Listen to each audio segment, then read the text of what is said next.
Out in the country, your water well is really important. Just about any kind of home needs a water source of some kind. And this video documents the day that we had the well drilling rig out to my son Robert's cabin to try and find some water for him. Now, one of the things about this process is that you never really know if you're going to hit water. So it's a bit nerve-wracking. You could spend thousands of dollars and end up with a dry hole. We ended up with a really great well, and we'll get to that eventually.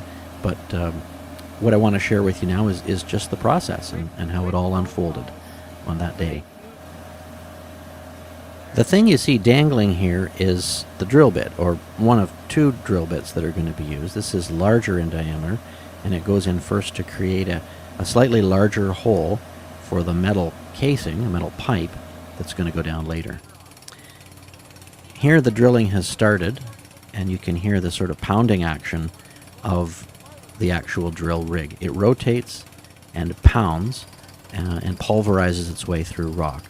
Here in our particular site, the rock is probably about 2 or 3 feet down, and from then on it's just limestone bedrock the whole way. This metal pipe is the casing, which sticks up above the ground and keeps groundwater out, and the welder's applying a nameplate which is unique to our well. What you see here is pretty much what well drilling's all about. It's standing around watching this big drill bore a hole into the earth. There's a little bit of water coming out. They pump that down to lubricate the bit as it's working. Here you see the guys removing the first drilling head that they used. It's somewhat larger in diameter than the head that they're going to use for most of the well, and it's larger so that the hole is bigger, so it will accommodate the metal casing that you saw the welder working on before. Here the casing's going in. They're just wrestling it into place now. The purpose of the casing is to make sure that groundwater does not get into the well, that we're really only getting that deep down water, which is the purest and cleanest stuff, the water we want. The bags you see here are chunks of bentonite clay, and they're going to go around the casing later on, and in contact with water they swell up and seal around the outside of the casing. Right now the rig is being used to pound the casing solidly all the way down into position so that the top is at the right height.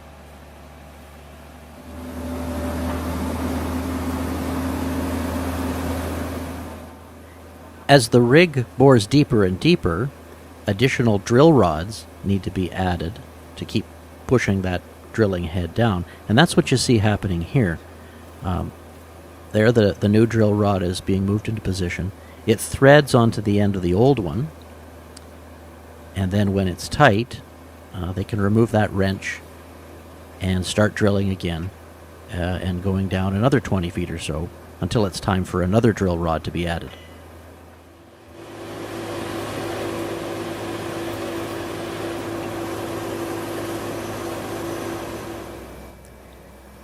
Here they're applying that bentonite clay I was telling you about.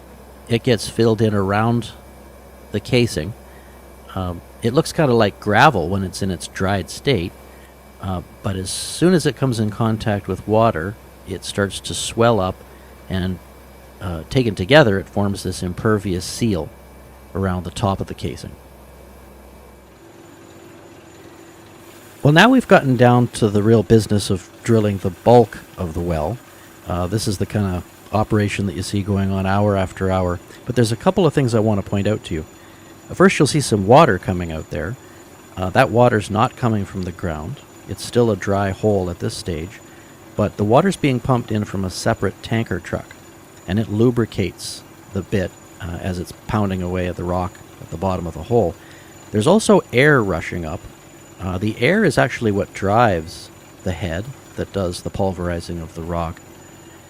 Here's a closer view of the chain. Look at the chain on either side there. It's slowly inching down. That's the rate of progress of the bit as it's going through the rock. It's actually dolomite.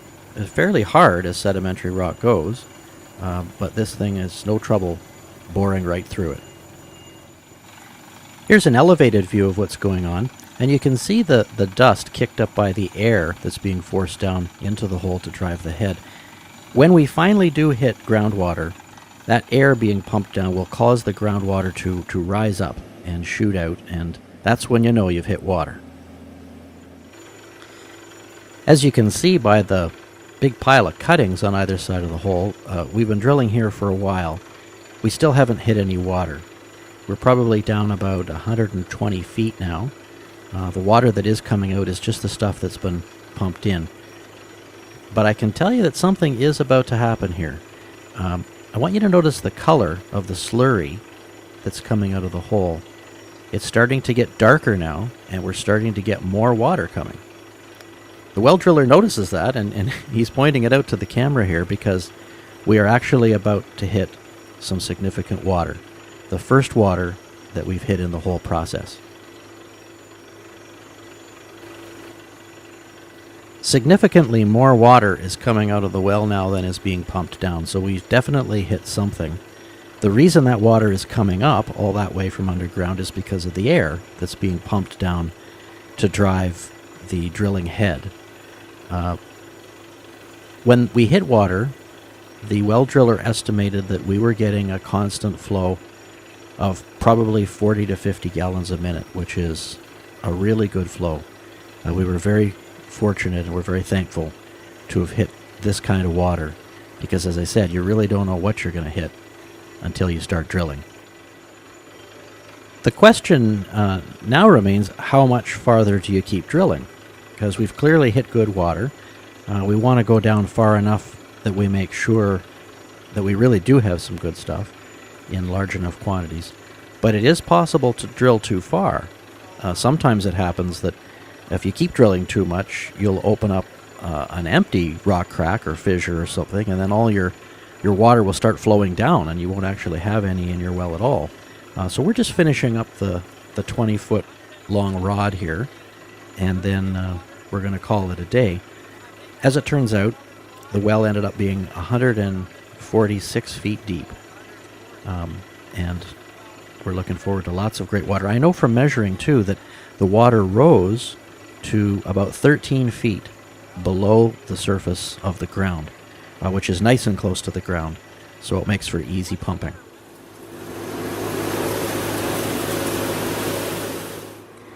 The well driller found this rock, which is kind of interesting. It's a regular color on one side, but it's dark brown on the other, and he figures that was along the edges of the water cavern or underground passageway that we hit when we first got into that great water. So there's probably a lot down there. All in all, we're very thankful that we've hit some great water, and we had a great well driller to help us do it too.